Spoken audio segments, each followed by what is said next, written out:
yang cerdas. Zahabu bisyarafid dunya wa karamatil akhirah. Mereka mendapatkan kemuliaan dunia dan kekeramatan akhirat. Ya, sampai segitu kata Nabi. Ya, orang yang senantiasa mengingat kematian dan mempersiapkan diri dengan amalan soleh untuk menghadapi kematian tersebut. Kemudian dalam hadis yang lain kata Nabi sallallahu alaihi wasallam, "Aksiru min dzikri hadzimil ladzat." Banyak-banyaklah kalian mengingat tentang pemutus kelezatan di dunia ini, yaitu kematian. Ya. Jadi semua yang lezat di dunia ini akan terputus apabila kematian datang kepada kita. Ya, maka Nabi sallallahu alaihi wasallam memerintahkan kita untuk selalu mengingat hal tersebut. Itu yang pertama, ya, untuk mukadimah pengantar tentang pembahasan kita ya seputaran pengurusan jenazah ini. Ya, ingat baik-baik bahwa sebelum kematian itu datang menjemput kita dan siapapun, maka yang pertama adalah dituntunkan kita atau diperintahkan memperbanyak mengingat mati dan mempersiapkan diri dengan amalan-amalan soleh. Yang kedua, karahatu tamannil maut. Dilarang kita bercita-cita atau dilarang kita meminta supaya cepat mati. Ya. Jadi Islam enggak memerintahkan kita untuk meminta kepada Allah supaya kita diwafatkan cepat, enggak. Ya. Kata para ulama, yukrahu lil mar'i an yatamannal maut aw yad'u bihi. Dilarang seseorang berdoa kepada Allah supaya diwafatkan cepat atau meminta ya atau bercita-cita supaya cepat mati, ya. Itu dilarang dalam agama. Jadi jangan sampai ada di antara kita karena stres, ikut ujian enggak lulus, ya, melamar kerja enggak diterima, lamar istri enggak diterima juga, ya. Kemudian dia berdoa, ya Allah cepat mati juga kita. Itu enggak boleh, ya, dilarang dalam Islam. Li faqrin au maradin au mihnatin au nahwi dzalik, ya. Jadi agama Islam kata para ulama melarang kita meminta supaya cepat mati atau berdoa kepada Allah supaya cepat mati karena kefakiran. Jadi kadang-kadang orang karena hidupnya miskin, banyak kebutuhannya tidak terpenuhi, dia minta kepada Allah cepat mati jo. Nah, itu tidak boleh. Ya, au maradin atau ada penyakit, gonta ganti dokter dia berobat nggak sembuh-sembuh, ya tersiksa dia dengan penyakit tersebut, minta kepada Allah, ya Allah cepat matikan saja saya. Nah, itu nggak boleh. Ya, au mihnatin, nah, ini. Atau profesinya profesi yang tidak mulia. Teman-temannya punya jabatan yang tinggi, gaji mereka banyak-banyak. Dia profesinya bawahan, gajinya kecil. Lalu dia minta kepada Allah supaya cepat mati. Ini enggak boleh, ya, enggak boleh. Seperti hadis dari Anas radhiyallahu anhu, anna Nabi SAW qala, Nabi SAW bersabda, la yatamannaina ahadukumul maut. Jangan sekali-kali satu di antara kalian berandai-andai untuk supaya dimatikan cepat. Lidarrin nazala bihi, karena ada mudarat yang menimpa dia. Fa in kana la budda mutamanniyan lil maut falyaqul. Kalaupun ada orang yang ingin cepat mati, maka dia berdoa dengan doa ini. Ini. Allahumma ahini ma kanatil hayatu khairan li. Ya Allah, panjangkan umurku kalau memang kehidupan ini baik bagiku. Wa tawaffani in kanatil wafatu khairan li, dan wafatkan aku kalau memang kematian itu baik bagiku. Ya, jadi itu kalau memang kita mau cepat meninggal, maka doakan dengan doa itu. Ya Allah, panjangkan umurku kalau memang kehidupan ini baik bagiku. Ya Allah, pendekkan umurku kalau memang kematian itu adalah baik bagiku. Ya, ini. Wa hikmatun nahyi an tamannil maut maja'a min hadisi Ummi Fadl. Dan hikmah dilarang kita meminta supaya cepat mati, ini riwayatnya. Anna Nabi sallallahu alaihi wasallam dakhala 'ala al-Abbas. Suatu ketika Nabi sallallahu alaihi wasallam datang ke tempat Abdullah bin Abbas. Wa huwa yastaki fatamanna lil maut. Lalu Abbas ini mengadu, sedang ditimpa dengan sakit yang parah. Faqal, ya Abbas, ya amma Rasulullah, wahai Abbas, paman Nabi, la tatamannaul maut, jangan engkau meminta kematian. In kunta muhsinan tazdada ihsanan ila ihsanika khairan lak. Kalau engkau orang yang baik, maka dengan panjang umur ini engkau akan bertambah kebaikan-kebaikan yang engkau lakukan.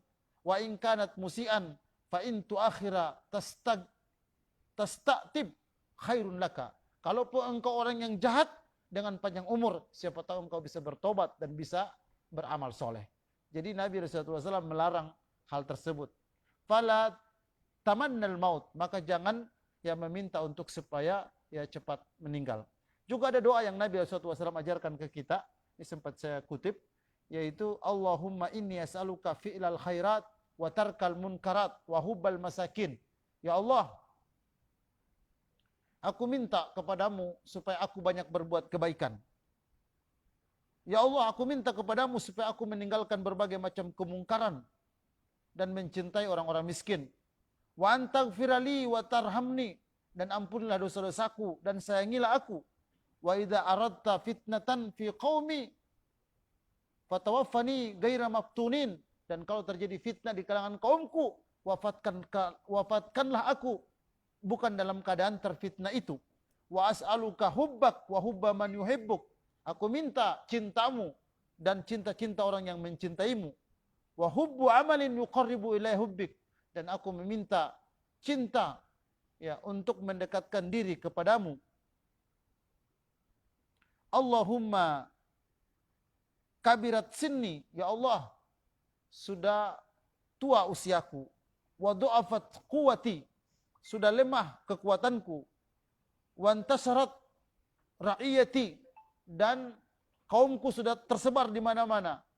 Faqbidi ilaika ghairu mutbin wala mafrutin, jika engkau memanggilku, maka panggillah dalam keadaan husnul khotimah. Ala kulli hal, ya, bahwa Nabi SAW mengajarkan kita doa-doa seperti ini bertanda bahwa meminta supaya diwafatkan kita adalah hal yang dilarang.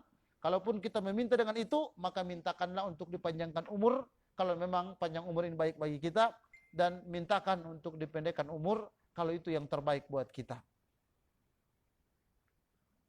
Kemudian fadlu tulul umur ma'a husnil amal, keutamaan orang yang panjang umur dan banyak amalan soleh. Kata Nabi SAW, Abdurrahman bin Abi Bakrah an abihi anna rajulan qal, ya, Abdurrahman meriwayatkan bahwasanya ada seseorang bertanya kepada Nabi, ya Rasulullah, ayyun nas khairan, ya Rasulullah, siapa manusia yang paling baik? Kata Nabi, man tala umruhu wa hasuna amaluh, orang yang paling baik siapa yang panjang umurnya dan banyak amalan solehnya.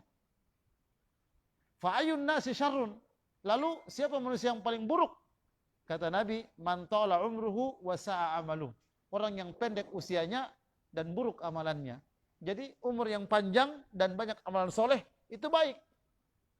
Umur yang pendek sedikit amal soleh itu buruk. Maka mintalah kepada Allah supaya dipanjangkan umur kita dan dibanyakan amalan soleh yang kita laksanakan. Alhamdulillah di Manado ini sekali lagi, ya, meskipun masih kecil jumlah kita tidak banyak, tapi kita sudah punya komunitas yang insya Allah satu dengan lainnya kita saling memotivasi untuk memperbanyak amalan soleh. Maka jadikanlah kita bagian daripada komunitas tersebut.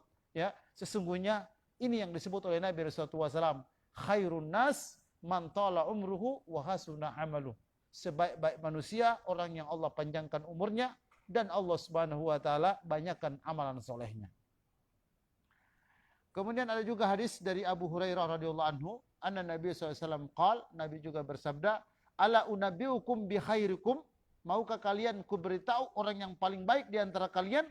Qalu na'am ya Rasulullah, kata sahabat-sahabat, tentu kami mau. Maka kata Nabi, khiyarukum atwalukum a'maran wa ahsanukum a'malan.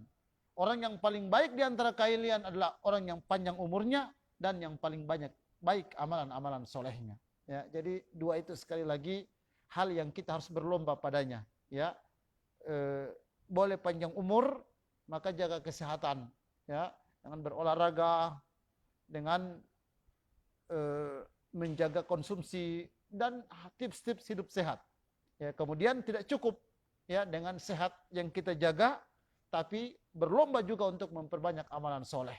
Ya, sekali lagi ini dua hal yang jangan sampai kita tidak perhatikan dalam hidup ini. Ya, jaga umur ini karena sesungguhnya umur ini amanah. Ya, jadi Allah kasih antum amanah dengan umur. Maka kalau boleh tidak sakit, janganlah sakit. Ya, karena itu amanah. Kalau antum lalai sehingga sakit, nah antum yang mempertanggungjawabkan itu. Karena Allah sudah kasih antum umur, Allah kasih antum kesehatan, tapi antum tidak jaga, tidur malam, pakai kipas angin, langsung ya tempel ya di badannya. Nah, ini adalah tidak menjaga amanah tersebut. Ya. Pokoknya hal-hal yang antum tahu ini berbahaya, memudaratkan kesehatan kita, jangan buat. Karena sekali lagi kesehatan ini amanah. Umur ini amanah yang Allah titipkan buat kita, jagalah amanah tersebut. Kemudian yang kedua, siapkan diri dengan amalan-amalan soleh. Baik. Kemudian Ibnu Hibban dari Anas radhiyallahu anhu, anna Nabi sallallahu alaihi wasallam qala, "Idza aradallahu bi'abdin khairan ista'malahu." Kata Nabi sallallahu alaihi wasallam, apabila Allah Subhanahu wa taala menghendaki hambanya menjadi hamba yang baik, Allah mudahkan dia beramal soleh. Ya. Jadi tanda-tanda orang itu menjadi hamba Allah yang baik, Allah mudahkan dia beramal soleh. Makanya berteman dengan orang yang soleh, supaya dia ajak kita beramal soleh. Ketika antum berteman banyak orang-orang yang jahat, antum akan diajak untuk berbuat jahat. Jadi ini hadisnya. Idza aradallahu bi'abdin khairan ista'malahu, kata Nabi. Kalau seseorang itu Allah hendaki untuk menjadi hambanya yang baik, Allah mudahkan dia beramal soleh. Lalu sahabat bertanya, kaifa yasta'miluhu? Qal yuwaffiqu li'amali soleh qabla al-maut summa yaqbidu alaih. Allah mudahkan bagi dia semua jalan-jalan kebaikan, lalu Allah panggil dia dalam keadaan melaksanakan amalan soleh tersebut. Nah ini Masya Allah husnul khotimah. Ya, tidak mudah. Apalagi hampir rata-rata kita lahir di keluarga bukan ustadz. Ya, mungkin tidak ada di antara kita yang bapaknya ustadz begitu atau kiai begitu, nggak ada. Ya, belum lagi lingkungan kita adalah lingkungan yang memang dosa maksiat merajalela. Jadi tanda kebaikan seseorang itu, kata Nabi, Allah mudahkan dia untuk berbuat kebaikan. Sehingga dia berlomba-lomba berbuat kebaikan, sana sini kebaikan dia buat, tiba-tiba Allah panggil dia husnul khotimah. Itu luar biasa sekali. Ya, ini ya kata Nabi SAW ya tentang subhanallah, bagaimana supaya kita berlomba-lomba ya untuk memperbanyak amalan soleh, dan itulah orang yang dimuliakan Allah Subhanahu wa taala. Sebaliknya, kalau orang Allah Subhanahu wa taala mudahkan untuk terus berbuat dosa dan maksiat, pokoknya semua dosa Allah mudahkan. Janjian dengan orang untuk minum khamar, mudah bagi dia. Janjian dengan orang untuk beli khamar, mudah untuk dia kumpul uang. Ya. Janjian dengan orang untuk berzina, mudah dia dapatkan. Nah ini bahaya ini. Ya, tanda bahwa orang ini tidak diinginkan Allah untuk menjadi hamba yang baik. Ya, tapi tanda bahwa hamba itu Allah inginkan menjadi hamba yang baik, maka sekali lagi Allah mudahkan selalu bagi dia pintu-pintu kebaikan. Ya, belajar ilmu agama mudah bagi dia. Medsosnya dia selalu mengingatkan, ada kajian lagi di sini malam ini. Dia pun tertarik. Nah ini Masya Allah. Tapi orang-orang yang tidak diinginkan jadi kebaikan, medsosnya hanya mengingatkan, di sana ada ya minum khamar, di sana ada kumpul-kumpul ya minum-minum, ya bertemu dengan perempuan-perempuan yang nakal misalkan, dan seterusnya. Nauzubillah, ya kalau ini yang dimudahkan Allah Subhanahu wa taala kepada kita. Kemudian yang berikutnya 3 atau 4. Ya, jadi yang pertama tadi perlu untuk kita tahu adalah diperintahkan kita untuk selalu mengingat kematian dan mempersiapkan diri dengan amalan soleh. Yang kedua, dilarang kita meminta supaya cepat mati. Yang ketiga, fadilah keutamaan ya panjang umur dan banyak amalan soleh. Yang keempat, istihbabu husnudzon billah. Diperintahkan kita untuk selalu berbaik sangka kepada Allah. Ya. Jadi kadang-kadang setan datang. Untuk apa? Untuk menggoda kita supaya berburuk sangka kita kepada Allah. Ente ini rajin-rajin sholat, abil, tapi miskin juga. Ya. Rajin puasa sunnah, tapi begini-begini juga. Kenapa orang yang tidak sholat? Kenapa orang nggak puasa? Kenapa orang berbuat maksiat? Lihat rezeki mereka banyak. Lihat mereka sudah punya rumah. Lihat kendaraan mereka mewah. Nah, kadang-kadang kita berburuk sangka kepada Allah. Ya. Nah, sehingga poin yang tidak kalah penting dalam hidup ini, sebelum ajal datang menjemput kita, inilah tuntunannya. Istihbabu husni dzanni billah. Sangat diperintahkan kita untuk selalu berbaik sangka kepada Allah Subhanahu wa taala. Nah, dengarkan penjelasan para ulama. Yang bagi an yadhkural marid sam'atan rahmatillahi wa yuhsinu dzannihi bi rabbih lima rawahu Muslim. Apabila seseorang sakit, maka hal yang pertama harus dia masukkan dalam pemikiran dan hatinya berprasangka baik kepada Allah. Ya, jadi kalau antum sakit, langsung berprasangka baik kepada Allah. Kecelakaan, berprasangka baik kepada Allah. Ya, bilang, kok soai kita bahu dengan anak. Kalau kita ikut dengan anak, celaka begini kita. Ya, jangan. Ya, apapun yang menimpa kita, husnuzon. Ya, husnuzon, berbaik sangka kepada Allah Subhanahu wa taala. Hadis riwayat Imam Muslim dari Jabir. Qal, sami'tu Rasulullah sallallahu alaihi wasallam yaqul qabla mautihi bi thalas.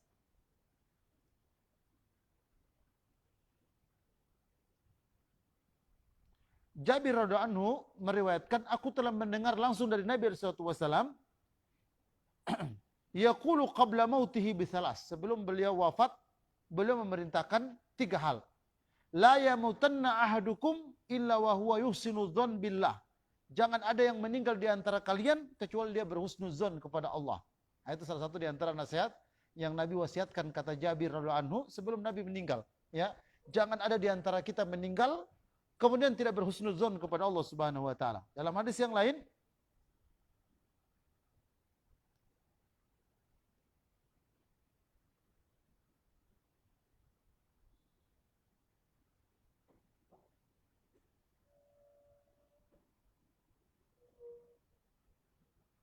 ya. Jadi sekali lagi Nabi sallallahu alaihi wasallam memerintahkan tentang hal tersebut, ya, untuk selalu kita selalu berhusnuzon. Kadang-kadang sekali lagi setan, iblis datang, ya, memberikan godaan-godaan kepada kita supaya berburuk sangka. Ya, Anda sakit begini nih karena diguna-guna orang.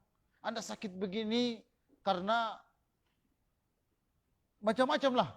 Ya, sekali lagi sebagai orang muslim, orang yang beriman kepada Allah Subhanahu wa taala, mari kita, apapun musibah yang Allah timpakan kepada kita, selalu kita berhusnuzon kepada Allah Subhanahu wa taala. Kemudian yang kelima, istihbabud du'a wa dzikru liman hadara indal mait. Orang yang hadir pada orang yang sedang sakit atau sakaratul maut, sangat diperintahkan kita untuk memperbanyak doa. Ya. Dan zikir. Jadi kalau orang berkunjung orang yang sedang sakit parah, atau datang kepada orang sudah sedang sakaratul maut, hal yang paling pertama diperintahkan kepada kita adalah memperbanyak doa dan zikir. Ya. Jadi berdoa. Yustahabbu an yuhdara solihuna min ashrafin alal mauti fayadhkurullah. Makanya diperintahkan orang-orang soleh itu diundang kalau orang keluarga sedang sakit parah. Jadi kalau orang punya keluarga yang sedang sakit parah, panggil orang soleh, bukan dukun, ya, bukan teman-teman seprofesi, tapi yang dipanggil adalah teman-teman orang soleh. Kenapa? Karena orang soleh ini akan berdoa, orang soleh ini akan berzikir. Disebutkan dalam satu hadis riwayat Imam Muslim, Ummu Salamah radhiyallahu taala anha meriwayatkan, qala Rasulullah SAW, bersabda Nabi SAW, idza hadartumul marid awil mayyit faqulu khairan. Kalau kalian datang kepada orang yang sakit atau orang yang sudah sakaratul maut, maka katakan yang baik-baik. Fa innal malaikata yu'minuna ala ma taqulun. Karena malaikat akan mengamini apa yang kalian baca. Jadi jangan yang buruk-buruk yang terus bilang, ya kayaknya soalnya lama mau mati deh ini. Ya, atau ya semua mati kan kok masih banyak dosa. Ya. Malaikat akan mengamini. Ya. Tapi kalau orang-orang soleh, dia akan berdoa kepada Allah Subhanahu wa taala, dia akan beristighfar, akan berzikir kepada Allah Subhanahu wa taala. Qalat, falamma mata Abu Salamah, ataitu Nabi SAW faqultu. Ya, kata Ummu Salamah, pada waktu suamiku meninggal, Abu Salamah, aku datang kepada Nabi SAW, lalu aku berkata, ya Rasulullah, inna Aba Salamah qad mat. Kata Ummu Salamah, wahai Rasulullah, suamiku Abu Salamah telah meninggal. Qal, lalu Nabi SAW mengatakan kepada Ummu Salamah, quli Allahumma gfirli walahu. Katakan, ya Allah ampuni dosaku dan dosanya. Wa aqibni minhu uqbatan hasanah. Dan gantikan dengan pengganti yang lebih baik. Faqultu fa'aqabani Allahu man huwa khairum minhu Muhammad SAW. Ternyata setelah itu tidak lama Nabi SAW datang melamar Ummu Salamah dan menikahi Ummu Salamah, sehingga Abu Salamah wafat. Allah datangkan pengganti yang lebih baik daripada Abu Salamah, yaitu Rasulullah Muhammad SAW. Jadi Ummu Salamah termasuk menjadi istri Nabi. Ya, dengan beliau berdoa. Jadi waktu suaminya meninggal, tentu sangat sedih. Tapi dia berdoa, ya Allah gantikan dengan yang lebih baik. Makanya tuntunan kita kalau kehilangan, baik itu kehilangan benda atau kehilangan sanak keluarga, diperintahkan berdoa dengan doa ini. Ya, nanti bisa ditulis insyaallah. Ya, nanti saya share di grup insyaallah doa ini. Ya, yaitu doa ya apabila kita kehilangan benda, ya kita kehilangan sanak keluarga, maka kita diperintahkan untuk berdoa dengan doa ini. Nanti saya akan tulis teksnya yang bagus, ya, bahwa isi doa itu, ya Allah ampuni dosaku, ampuni dosanya. Ya Allah gantikan dengan yang lebih baik, ya, yang telah Engkau ambil dariku. Ya, kalau itu benda, insya Allah Allah akan ganti dengan benda yang lebih baik. Ya, mungkin orang hilang handphone, mungkin orang hilang motor, mungkin orang hilang uang. Ya, lalu kita berdoa dengan ini, insya Allah Allah akan ganti dengan yang lebih baik daripada yang hilang tersebut.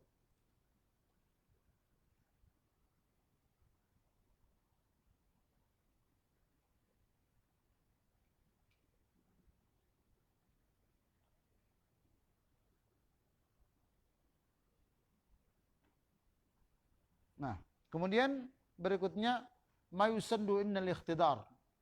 Ada juga hal yang perlu untuk kita pahami sebelum kematian ini. Pada waktu orang sedang sakratul maut, diperintahkan kita untuk melakukan hal-hal berikut. Yang pertama, talqinul muhtadar. Menuntun orang yang sedang sakratul maut dengan talqin. La ilaha illallah. Seperti hadis riwayat Imam Muslim, Abu Daud, Tirmidzi dari Abu Sa'id Al-Khudri radhiyallahu anhu, anna Rasulullah SAW qala, Nabi SAW bersabda, laqinu mautakum la ilaha illallah. Talkinkanlah orang yang sedang sakratul maut di kalangan kalian dengan membaca la ilaha illallah. Qala Rasulullah SAW, lalu Nabi bersabda, man kana akhiru kalamihi la ilaha illallah dakhala al-jannah. Siapa akhir kalimatnya di dunia ini la ilaha illallah, pasti masuk surga. Ya, jadi orang sedang sakaratul maut, jangan cuma antum tertawa akang, jangan antum ganggu dia, jangan antum goyang-goyang lagi dia, jangan antum cuma sibuk sana kemari dengan berbagai macam urusan. Tapi kata Nabi, laqinu mautakum la ilaha illallah. Talkinkanlah orang yang sedang sakaratul maut itu dengan membimbing dia la ilaha illallah. Karena siapa akhir kalimatnya kata Nabi la ilaha illallah di muka bumi ini, pasti dia akan masuk surga. Wal talqin innama yakunu fi halati ma idza kana la yantiqu bi lafdhi syahadah. Talqin ini maksudkan adalah orang yang tidak mampu bersyahadat. La ilaha illallah. Dia cuma berdiam. Ulang lagi. La ilaha illallah. Sampai dia bisa. Ya.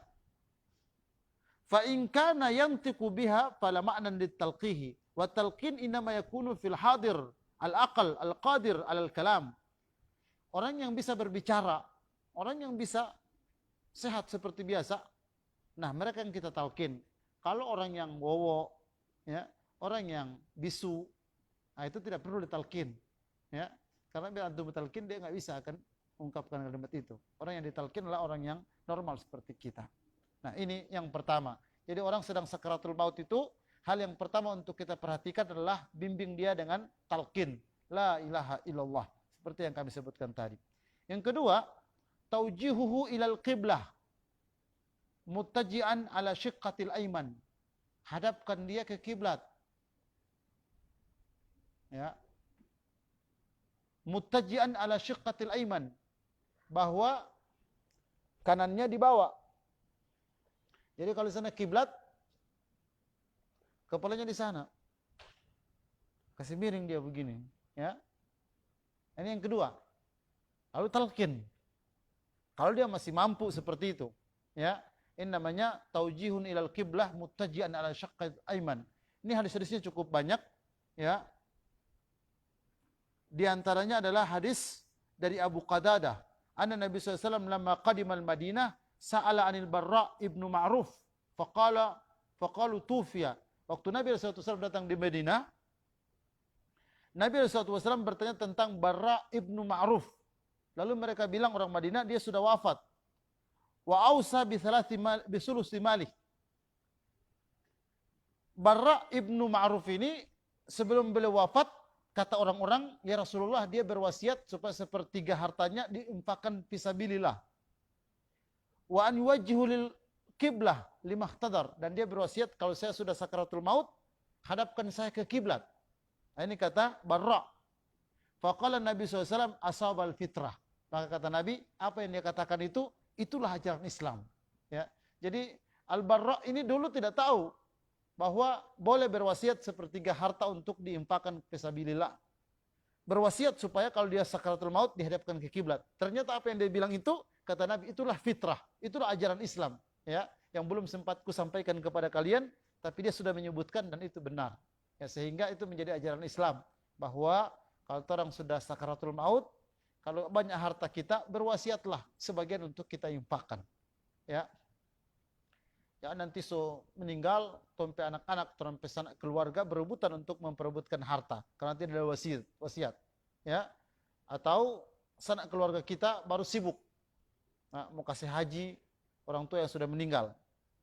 Atau mau berkurban, ya, kayak kemarin banyak pertanyaan, bagaimana hukumnya Ustaz berkurban? Ya, niatnya bagi almarhum almarhumah yang telah mendahului kita. Itu akan pusing. Tapi kalau dia berwasiat, tidak ada perbedaan pendapat para ulama. Semua orang yang telah berwasiat, meskipun dia sudah wafat, ya, apa saja yang kita buat wasiatnya, nyampe pahalanya. Jadi orang berwasiat, jangan lupa harta saya ada di sini, tolong ini kasih kurban, ini belikan karpet untuk masjid, ini tolong antar ke anak yatim. Sebutkan ya wasiat-wasiat kita. Itu adalah hal yang disyariatkan ya dalam Islam.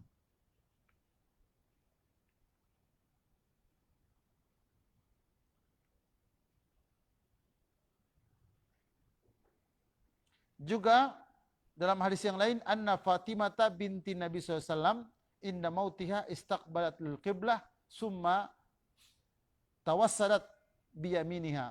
Fatimah putri Nabi SAW pada waktu sakaratul maut juga ya dihadapkan ke kiblat. Ya, itu diantara dalil bahwa putri Nabi pun waktu sakaratul maut dihadapkan ke kiblat.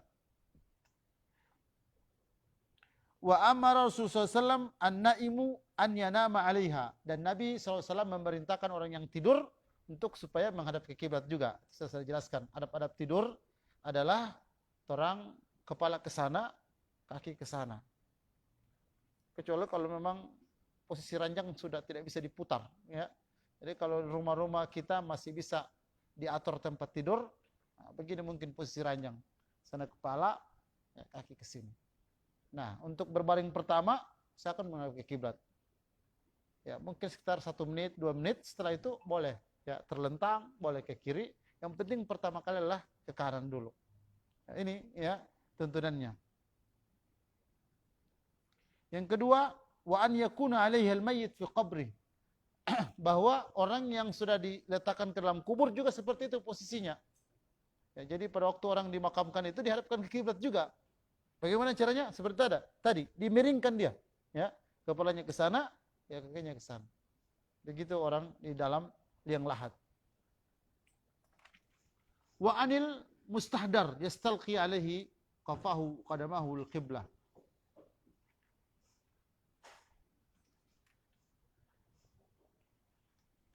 Kecuali Imam Syafi'i. Jadi Imam Syafi'i punya pendapat bahwa orang sakaratul maut itu menghadap ke kiblat. Kata Imam Syafi'i, menghadap ke kiblatnya orang sakaratul maut, kepalanya ke sana. Kedua kakinya ke kiblat. Sambil diangkat sedikit kepalanya. Itu mazhab Syafi'i, ya. Ya. Nah, ini keterangannya. Wa fi riwayatin anis Syafi'i annal muhtadar yastalqi alaihi qafahu wa qadamahu ilal qiblah. Ya, dihadapkan kakinya menghadap ke kiblat. Wa yarfa'u ra'sahu qalilan, diangkat sedikit kepalanya. Liyasira wajhahu ilaiha, supaya pandangannya menuju ke kiblat. Jadi ada dua versi tentang menghadap kiblat bagi orang sakaratul maut, ya. Jumhur ulama adalah seperti yang saya sebutkan tadi, kepalanya ke sana, ya, kakinya ke sana sambil miring kanan.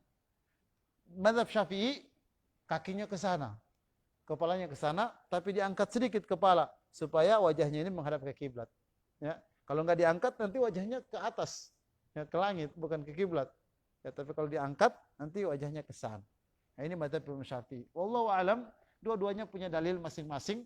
Ya, sehingga kalaupun ada pemahaman di masyarakat seperti ini, nggak usah orang perdebatkan. Ya, misalkan keluarga antum ambil mazhab Syafi'i, dan sakaratul maut dari keluarga, kepalanya ditaruh di sana, kakinya di sana. Ya, antum berubah lagi. Oh, bukan begini, menghadap kiblat ke sana. Ya. Nah, kalau keluarga punya pemahaman seperti itu, ya sudah ambil saja itu mazhab Imam Syafi'i. Ya. Tapi kalau mereka tidak paham, ya, kepalanya di sana, kakinya di sana, itu antum boleh sarankan. Boleh enggak kepalanya di sana? Ya. Ya, apa di sana, kakinya di sana. Enggak tahu kepalanya ke sana, kakinya ke sana. Ya. Boleh kalau ada di sini dokter, ya, pasiennya sudah sakaratul maut, nah, muslim, ya, lakukan ini. Karena kewajiban orang yang hidup itu adalah membantu orang sedang sakaratul maut. Apa bantuan kita? Pertama, talqin tadi. Ya. Yang kedua, hadapkan dia ke kiblat. Karena dia udah nggak kuasa. Orang sakaratul maut udah nggak kuasa dia untuk mau ke kiblat, mau kemana. Maka kita punya kewajiban untuk membantu dia, ya, supaya dia menghadap ke kiblat. Ini. Kemudian yang ketiga, tapi yang ketiga ini riwayatnya lemah. Membacakan surah Yasin. Ya. Orang sakaratul maut itu dibacakan surah Yasin. Ini saya bacakan hadisnya kepada antum, tapi lemah hadisnya, ya. Riwayat Abu Daud, Nasa'i, Hakim, Ibnu Hibban. Dari Ma'qal Ibnu Yasar radhiyallahu anhu, anna Rasulullah SAW qala, Nabi SAW bersabda, Yasin qalbul Quran. Yasin itu adalah hatinya Al-Quran. La yaqra'uha rajulun yuridullaha wa daral akhirah illa ghufira lahu. Tidaklah orang membaca Yasin karena semata-mata Allah dan mendapatkan akhirat, kecuali Allah ampuni semua dosanya. Waqra'uha ala mautakum, dan bacalah kepada orang yang sedang sakaratul maut. Nah, kata penulis buku ini, hadis ini adalah hadal hadis Ibnu Qatafan bil ittirab.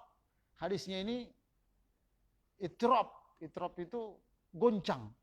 Ya, karena memang banyak perawi-perawi yang lemah di sini meriwayatkan. Wal waqtu wa jahalatu ba'dur ruwat, dan perawi-perawinya tidak dikenal. Ya, sehingga hadis ini lemah. Tapi banyak orang Indonesia pakai hadis ini. Ya, jadi kalau antum dengar ada orang sedang sakaratul maut dibacakan Yasin, berarti dia pakai riwayat ini. Tapi sekali lagi riwayat ini lemah. Cuma bagi saya tidak perlu kita perdebatkan. Ya. Wa qala Ibnu Hibban berkata tentang hadis ini, arada bihi man hadratuhul maniyah, la annal mayyit yaqra'u alaih. Ibnu Hibban mengatakan, harusnya yang baca Yasin ini adalah orang yang sudah dekat-dekat mau meninggal. Dia rasa meninggal, dia yang baca, bukan orang yang bacakan padanya. Ya, kalau Ibnu Hibban menafsirkan begitu.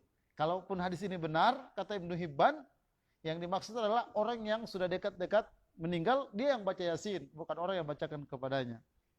Wa yu'ayyidu hadzal ma'na ma rawahu Ahmad fi musnadihi, dan menguatkan pendapat Ibnu Ahmad ini riwayat berikut. Safwan qal, kanat masyihatun yaqulu idza quri'at Yasin 'indal mayyit khuffa anha biha. Wa asnadahu sahibu musnad al-Firdausi ila Abi Darda wa Abi Dar. Ma min mayyit yamutu fataqra'u indahu Yasin illa hawana Allahu alaih. Ya. tidaklah seseorang sudah mendekat meninggal lalu dia baca Yasin kecuali Allah mudahkan ya sakaratul maut buat orang tersebut. Ala kulli hal, ya, poin yang ketiga ini ya tidak sepakat para ulama, ya.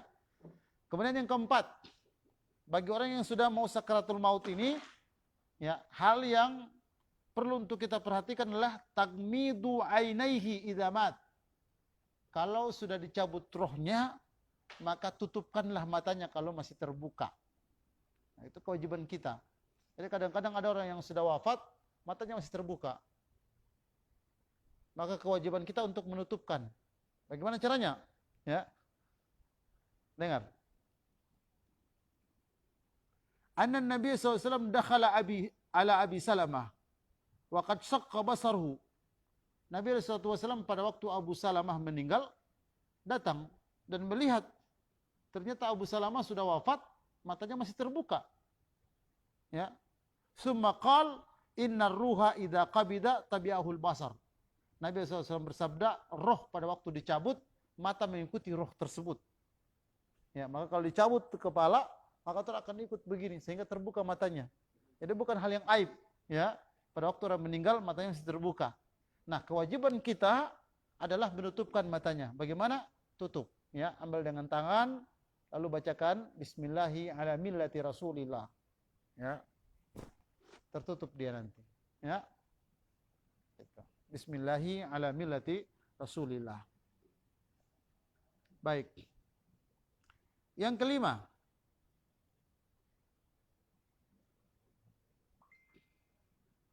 tasjiyatuhu siyanatan lahu anil kisafi wa satr. Menutup, ya, jenazah. Jangan sampai tersingkap auratnya. Ya, jadi kalau orang sudah meninggal itu kan dia udah nggak kuasa. Ya, ditarik ke sana kemari bisa tersingkap auratnya. Makanya kita harus tutup. Ya, kita tutup dia. Ya, kalau orang-orang kampung sebelum mereka meninggal biasa sudah mulai beli ya kain-kain sarung untuk membawa meninggal katanya. Ya, orang kampung paham ya kalau sudah meninggal itu tutup. Ya, makanya si pengurus-pengurus jenazah itu harus paham ya orang yang akan dimandikan, orang yang akan dikafani jangan sampai ya auratnya tersingkap. Ya, berdosa kita. Ya. Makanya sedih kita melihat kalau ada orang yang anaknya banyak, ya jenazah orang tuanya ditarik ke sana kemari diperebutkan, akhirnya tersingkap misalkan auratnya, ini ya sangat dilarang. Ya, tuntunan Islam adalah kita harus ya tasjiyatuhu siyanatun lahu minal kishafi wa satri li suratihi al mutaghayyira minal ayun. Ya, jangan sampai ya tersingkap aib-aibnya, ya aurat-auratnya sehingga dilihat oleh banyak orang.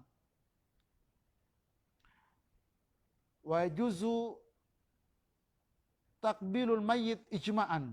Nah, ini sepakat para ulama boleh hukumnya mencium orang yang sudah meninggal. Jadi misalkan ayah kita, ibu kita, kakak kita, adik kita, istri kita meninggal, boleh enggak dicium? Boleh. Ya, sepakat para ulama. Ada orang bilang, oh enggak boleh, terkena air mata. Ya, nanti dia akan disiksa. Enggak. Ya, ini ijma, sepakat para ulama akhi, ya, bahwa boleh hukumnya mencium ya orang yang sudah meninggal. Faqad qabbala Rasulullah SAW Utsman ibnu Mad'um wa huwa mayyit. Nabi pernah mencium Utsman ibnu Mad'um ya sudah menjadi mayat. Wa akabba Abu Bakar ala Rasulullah SAW. Dan Abu Bakar mencium-cium Nabi pada waktu Nabi meninggal. Abu Bakar karena sangat mencintai Nabi. Ya. Faqabbalahu baina ainaihi. Bahkan air mata Abu Bakar sedang mengalir. Beliau mencium Rasulullah SAW. Ya, karena Abu Bakar sangat cinta kepada Nabi. Karena Nabi begitu dekat dengan Abu Bakar radhiyallahu anhu. Ya, kisah-kisah yang antum tahu. Wa qala ya nabiyyahu ya safayah. Bahkan Abu Bakar sambil ya menyebutkan kasih sayangnya kepada Nabi ya sambil mencium Rasulullah SAW. Jadi itu boleh. Ya. Kemudian yang keenam, al-mubadaratu bitajhizihi mata tahaqqaqa mautuh. Diperintahkan untuk mempercepat pengurusan jenazahnya kalau benar-benar dia sudah meninggal. Jadi jangan sampai ya orang perlambat-lambat ya untuk diurus jenazahnya padahal sudah meninggal. Ya, dalam tuntunan syar'i, kalau betul-betul sudah meninggal, percepat untuk diurus jenazahnya. Fayusra'u waliyuhu biguslihi wa dafnihi makhafatan an yataghayyar. Maka para wali-walinya, kerabatnya sangat dianjurkan untuk mempercepat mengurus jenazah ini, jangan sampai berubah. Jadi jenazah itu kalau lama diurus bisa berubah. Karena dalam Islam ada namanya siksa dipercepat di dunia. Ya, jadi ada kadang-kadang orang banyak dosa, Allah percepat siksanya di dunia. Tapi bukan berarti di akhirat sudah ada di akhirat. Tapi di dunia sudah disiksa. Mungkin badannya membusuk, mungkin ada benda-benda atau binatang-binatang muncul di situ. Ya, tiba-tiba sudah ada ular, tiba-tiba sudah ada kalajengking, tiba-tiba banyak semut, ya, dan lain sebagainya. Nah, ini yang dikhawatirkan kalau kita lama-lama untuk mengurus jenazahnya. Makanya siapapun dia, ya, dia percepat untuk pengurusan jenazah. Beda dengan minhum. Mereka lama-lama. Kalau kita orang Islam dipercepat. Ya, bahkan di sini disebutkan wassalatu alaih, ya, dipercepat untuk diurus, ya, dan salat padanya. Ini sesuai dengan hadis Nabi sallallahu alaihi wasallam, Talha ibnul Barra marida fa'atahu Nabi sallallahu alaihi wasallam ya'uduhu. Talha ibnul Barra suatu ketika sakit. Nabi sallallahu alaihi wasallam datang menjenguknya. Faqal inni la ara Talha illa wa qad hatha fihi al-maut. Fa'adhinuni bihi. Pada waktu Nabi sallallahu alaihi wasallam datang, ternyata Talha ini sudah wafat. Maka kata Nabi sallallahu alaihi wasallam, sesungguhnya beliau sudah wafat. Fa'adhinuni bih, izinkan aku, wa ajlu, untuk segera mengurus jenazahnya ini. Fa innahu la yanbaghi li jifatin muslim an tuhbasa baina dhahri ahlihi. Karena tidak boleh bagi orang Islam yang sudah meninggal jenazahnya kemudian di tengah-tengah keluarga diperlambat untuk pengurusannya. Jadi tidak boleh, ya, kata Nabi sallallahu alaihi wasallam hal tersebut. Ya, kadang-kadang orang masih bertunggu akan DP anak, masih bertunggu akan DP mantu, tunggu akan, ya, yang dari Kalimantan, yang dari Jayapura, akhirnya lama-lama untuk dimakamkan, ya. Bahkan kata para ulama, wala yuntadaru bihi qudumu ahadin. Tidak boleh menunggu datangnya seseorang untuk pengurusan jenazah ini. Fa innahu yuntadaru ma lam yukhsha alaihi al-ghair. Karena dikhawatirkan kalau lama-lama kita menanti dan menunggu, bisa saja berubah nanti, ya, sekali lagi jenazah ini. Kalau sudah keluar wangi yang tidak enak, ya, keluar berbagai macam aib, ya, nah ini akan semakin memalukan buat sanak keluarga, dan itu sangat, ya, tidak terpuji dalam Islam.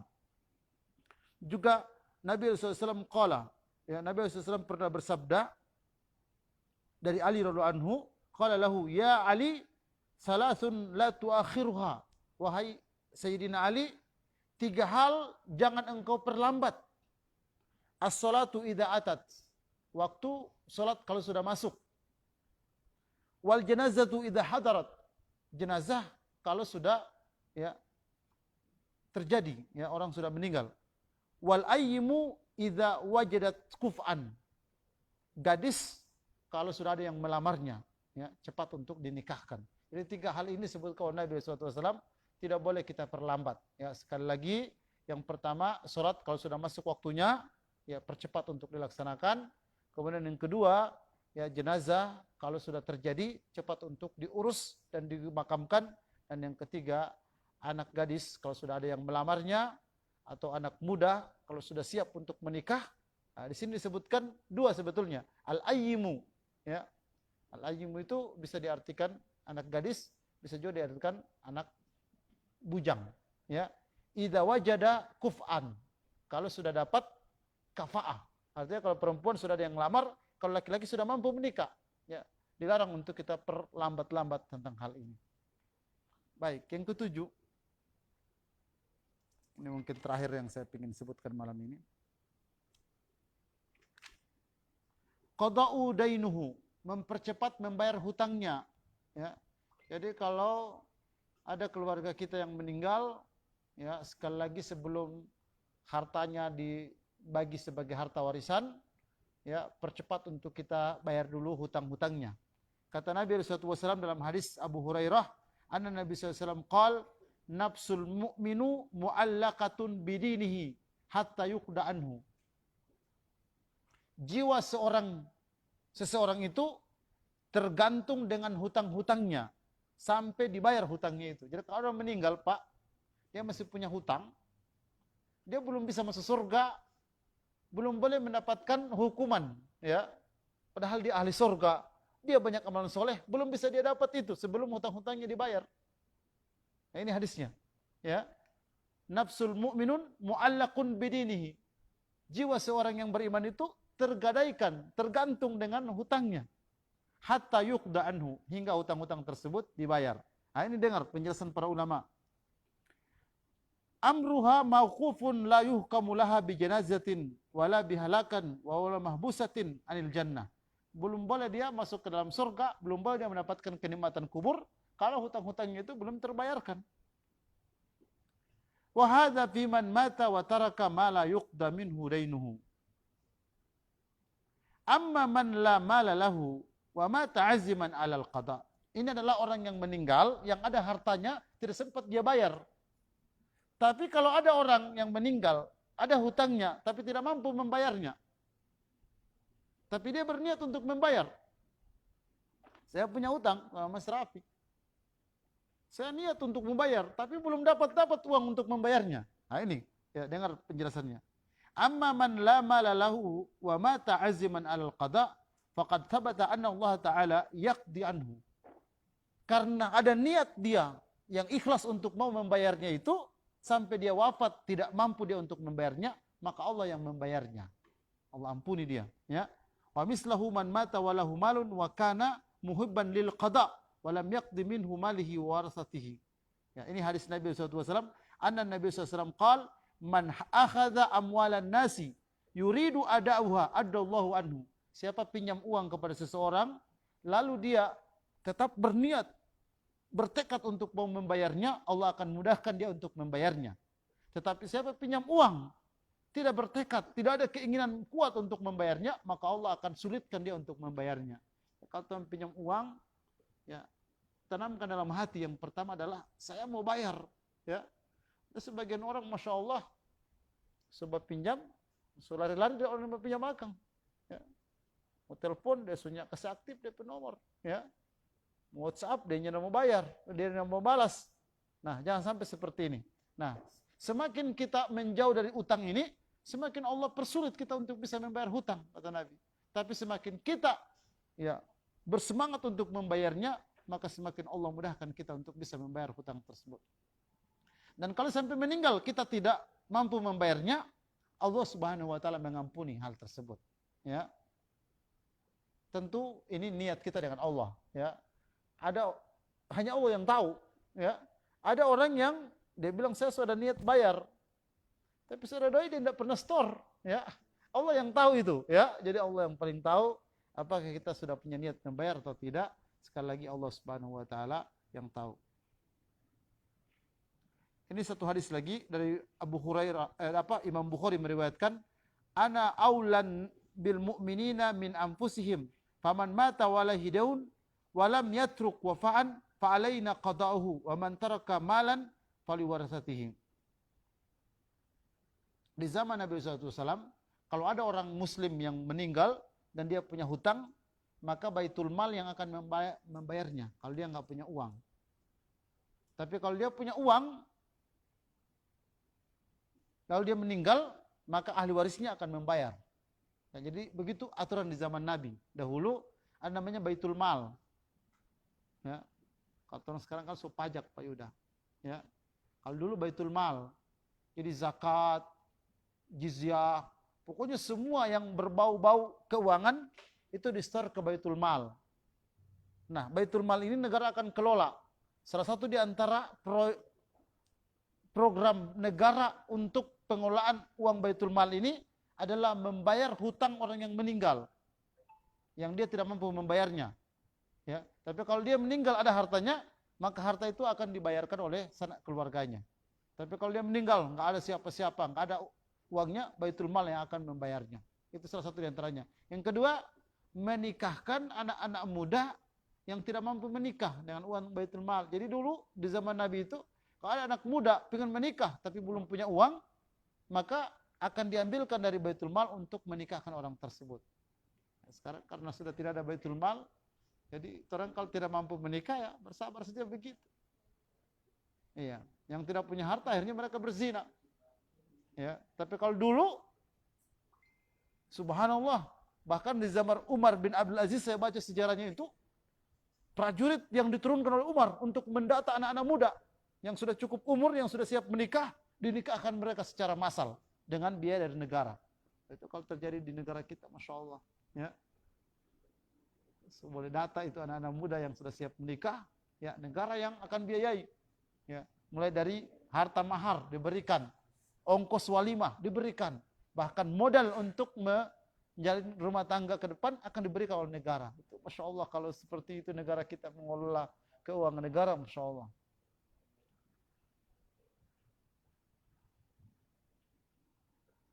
Ya, saya cukupkan sampai di sini dulu, ya, karena waktu juga. Ya, kita belum sampai kepada pembahasan inti pengurusan jenazah, tapi ini penting untuk kita ya kita kaji. Nanti insya Allah besok kita akan membahas tentang bagaimana hukumnya menangis, ya, kepada orang yang sudah meninggal. Nah, kalau orang tua sampai anak meninggal, pastilah terus menangis. Ya. Kemudian ada namanya niyaha, meratap. Bagaimana hukumnya dan bagaimana ya disebut meratap. Ya, dan yang lain-lain. Masih ada pembahasan-pembahasan ini, insyaallah kita akan lanjutkan pada pertemuan-pertemuan yang akan datang. Insyaallah sehat walafiat, umur panjang semua, berkah. Kita bisa lanjutkan lagi kajian ini. Dari kami cukup sekian, terima kasih. Allahul musta'an. Assalamualaikum warahmatullahi wabarakatuh.